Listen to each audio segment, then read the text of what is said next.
Olá, boa noite. O BNews 19 horas está no ar. E hoje teve o segundo dia do Fórum Nacional Brasil Export Infraestrutura. O futuro do Porto de Santos e do Leilão Santos 10 também estiveram em pauta. O segundo dia do Fórum Brasil Export começou com um debate sobre as tendências internacionais em operação e gestão portuária. Modelos de referência, como o de Roterdã, foram citados como exemplos de eficiência e descarbonização. Um movimento que já começa a chegar a portos brasileiros como o de Santos, Suape e Rio de Janeiro. A emissão de particulado, por exemplo, a partir dos terminais de grãos ali do nosso Porto de Santos. Ou seja, isso não faz 10 anos ou um pouco mais, né, da intervenção até do município, aí do Poder Legislativo, na contribuição da redução de emissão de particulados. Ou seja, você vê o quanto às vezes a gente fica distante de ações que podem ser concretas, céleres e com, às vezes, experiências que a gente vê fora e que às vezes não se vê com tanta rapidez aqui.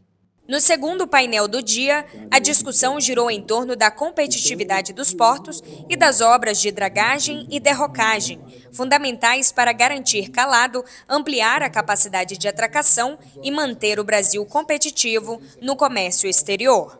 A inovação e a boa governança das autoridades portuárias também estiveram em pauta.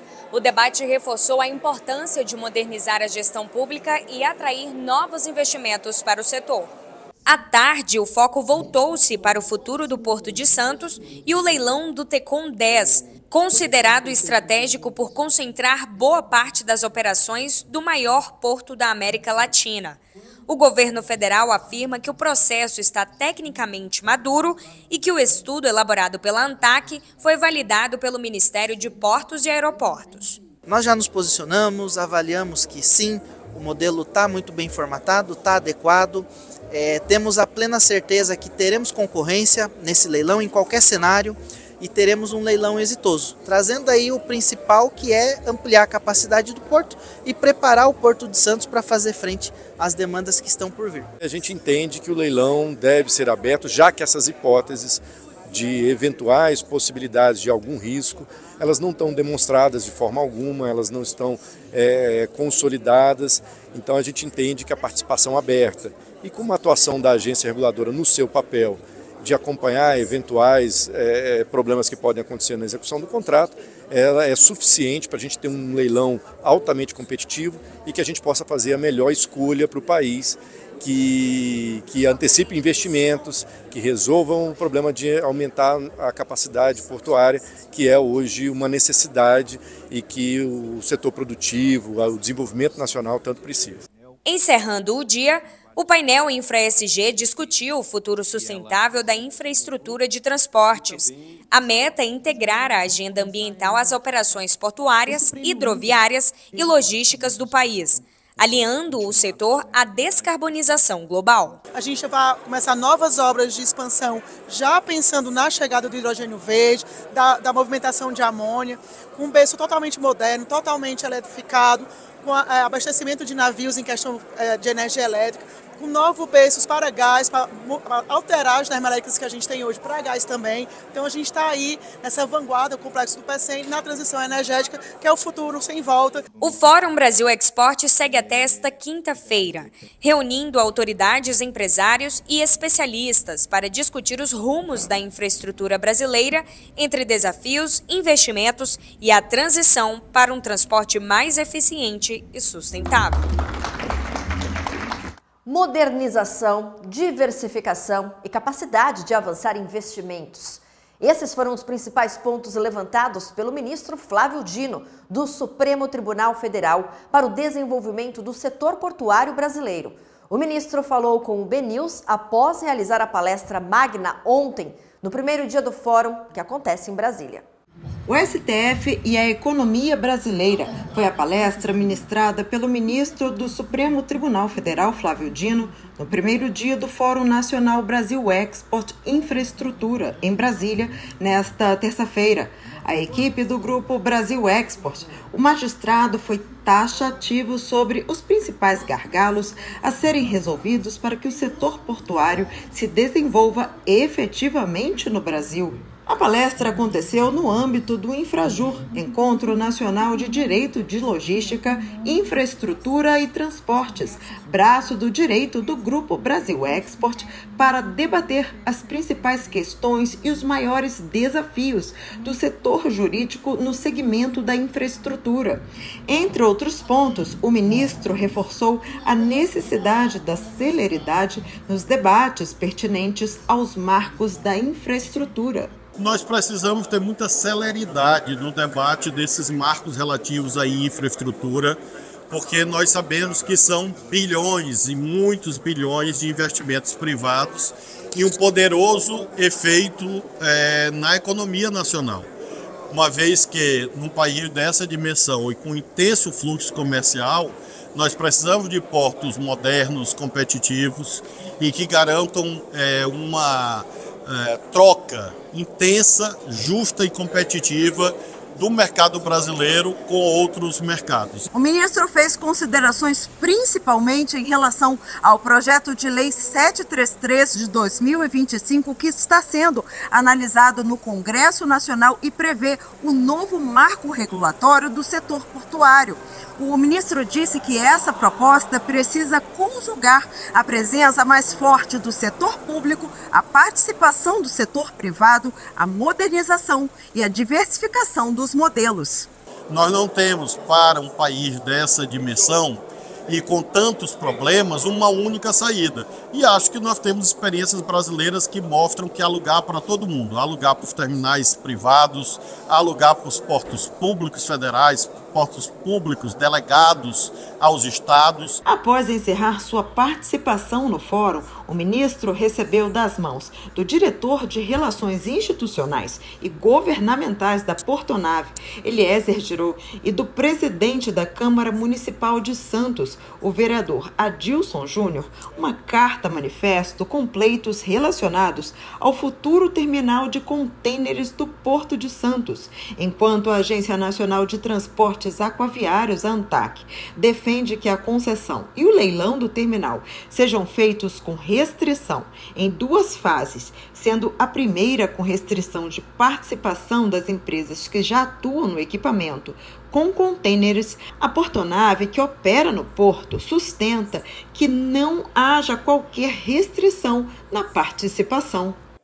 O Senado dos Estados Unidos aprovou na noite de ontem um projeto de lei que prevê a anulação das tarifas impostas pelo presidente Donald Trump ao Brasil. Foram 52 votos favoráveis e 48 contrários. O texto foi apresentado pelo senador democrata Tim Kaine, da Virgínia. A expectativa é que o senador apresente novas propostas de suspensão de tarifas para outros países em breve. Mas a aprovação apertada deve significar apenas um movimento simbólico em protesto contra a política tarifária do presidente americano Donald Trump.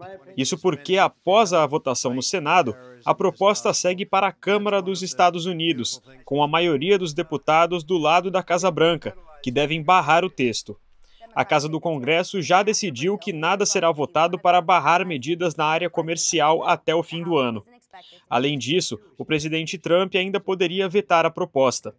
Mas entre os votos do Senado, 5 republicanos votaram junto à oposição, defendendo a retirada das taxas, uma demonstração de que até mesmo aliados do governo têm sinalizado um incômodo com a política comercial. Do lado americano, o impacto maior, sem dúvida nenhuma, é a alta de preços e alguns setores que têm muita visibilidade, estão muito expostos. Suco de laranja é um caso, café é outro caso, carnes é um terceiro caso, que impacta o bolso do consumidor e tem alguma repercussão em termos mais gerais. A aprovação no Senado acontece em meio a um progresso nas negociações entre Brasil e Estados Unidos. Nessa semana, o presidente Lula se reuniu com Trump na Malásia para discutir uma solução para as tarifas. O governo brasileiro já propôs isentar as tarifas adicionais até que os 2 países cheguem a um acordo. O plano já foi formalizado ao secretário de Estado americano Marco Rubio. No mês passado, o Escritório de Orçamento do Congresso dos Estados Unidos afirmou que as tarifas estão entre os fatores que devem elevar o desemprego, a inflação e reduzir o crescimento econômico. Alguns produtos importantes para a economia americana, que estão na lista do tarifaço, como o café, tiveram uma alta 7 vezes acima da inflação. mas o impacto econômico pode não ser suficiente para pressionar o governo dos Estados Unidos. Segundo o especialista, o foco dos americanos está mais voltado a outras pautas, como a regulação das Big Techs, minerais críticos e o PIX. O impacto que a exportação tem na economia americana não é grande o suficiente para empurrar o governo norte-americano no sentido de reduzir tarifas. Isso eu não acredito. Eu não acredito que os importadores americanos tenham tamanho poder de pressão sobre o governo americano a ponto de fazer com que o governo mude de ideia. Eu acho que eu veria, vamos dizer assim, a cena toda numa perspectiva mais ampla mesmo. O município de Barcelos, no Amazonas, foi incluído na primeira rodada do programa Ampliar do Ministério de Portos e Aeroportos. Localizado a 400 quilômetros de Manaus, Barcelos é um dos principais destinos turísticos da região norte, especialmente entre setembro e março, durante a temporada de pesca esportiva. Com o Ampliar, o aeroporto do município deve ganhar mais estrutura e condições para expandir o número de voos, reduzindo o tempo de viagem até a capital e impulsionando também o turismo e a economia local. A sessão pública para a abertura das propostas do programa acontece no dia 27 de novembro, na B3, na Bolsa de Valores de São Paulo. Vamos ver agora os destaques desta quarta-feira. O secretário do Ministério de Desenvolvimento, Indústria, Comércio e Serviços, Wallace Moreira, afirmou que algumas montadoras de automóveis podem paralisar suas produções devido a uma crise internacional de chips. Segundo ele, o prazo para a resolução é entre 2 a 3 semanas. A crise se dá pela disputa entre Holanda e China sobre o controle da fabricante de microprocessadores Nexperia. O secretário da Pasta e presidente em exercício, Geraldo Alckmin, conversa com autoridades chinesas para mediar a negociação entre os países. A Latam Brasil inaugurou nesta semana as novas rotas entre Curitiba e o Rio de Janeiro. Agora, o Aeroporto Internacional Afonso Pena conta com 9 ligações diárias entre as capitais. O voo inaugural contou com quase 300 passageiros. Este reforço na malha aérea tem potencial para movimentar cerca de 4.000 passageiros por semana, entre embarques e desembarques.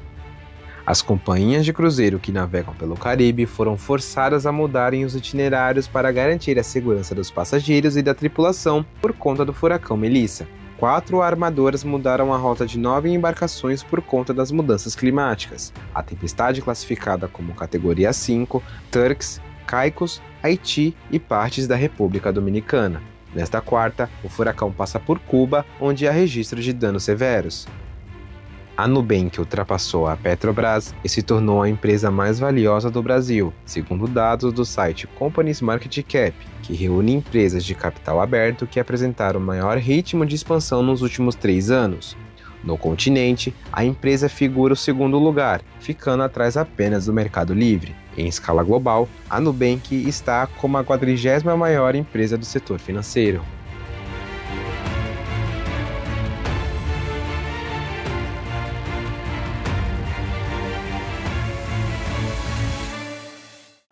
Vamos agora para o portal bnews.com.br, vou aqui para o telão que traz todas as notícias do Fórum Brasileiro de Infraestrutura 2025 realizado em Brasília. E eu destaco essa notícia de um dos painéis que foi o painel inclusive de abertura, que destacou os corredores verdes, os investimentos em energia limpa e também a integração global como pilares da nova agenda portuária. Então, a descarbonização das operações portuárias e a cooperação internacional em busca da transição energética global foram os principais assuntos do painel que abriu o Encontro Nacional de Autoridades Portuárias e Hidroviárias, que foi realizado nesta quarta-feira, dia 29, durante o Fórum Nacional Brasil Export, que acontece em Brasília. O encontro reuniu liderança dos principais complexos portuários do país para discutir como o Brasil vai se posicionar, pode se posicionar na transição para uma logística mais verde e competitiva.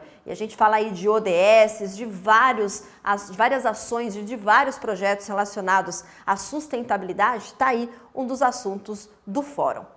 E a Câmara dos Deputados aprovou o projeto que restabelece a gratuidade das bagagens despachadas e proíbe cobranças extras para bagagem de mão. A Câmara dos Deputados aprovou o projeto de lei que garante gratuidade para o transporte de bagagens em voos que operam no Brasil. Pelo texto, os passageiros passam a ter direito de levar uma mala de mão e despachar gratuitamente uma bagagem de até 23 quilos, tanto em viagens domésticas quanto internacionais. Antes, as companhias aéreas podiam cobrar taxas por esse serviço, mas a nova regra determina que o valor já esteja incluído no preço da passagem, sem custo adicional ao consumidor. O projeto também proíbe o cancelamento automático da passagem de volta, caso o passageiro não embarque no trecho de ida, e impede a cobrança pela marcação de assento padrão. O presidente da Câmara dos Deputados afirmou que a votação foi um recado claro contra o aumento de custos para o consumidor e que a casa não concorda com novas cobranças no momento em que o preço das passagens já está alto. É um recado que nós não compactuaremos com aumento de custos numa realidade onde o brasileiro não aguenta mais pagar tão caro pelas passagens aéreas. Agora, a proposta segue para o Senado Federal, que precisa analisar e confirmar as mudanças. E o BNews 19 horas fica por aqui. Agora você segue acompanhando a programação aqui na TV BNews sobre o segundo dia do Fórum Nacional Brasil Export Infraestrutura, que termina nesta quinta-feira. Uma ótima noite para você. A gente se encontra novamente amanhã. Até lá. Cumprimentar o Fabrício Julião. E, se me permite, Julião, queria agradecer a Raquel pelo convite de estar aqui. Um debate extremamente importante para o país e em especial para a Transpetro.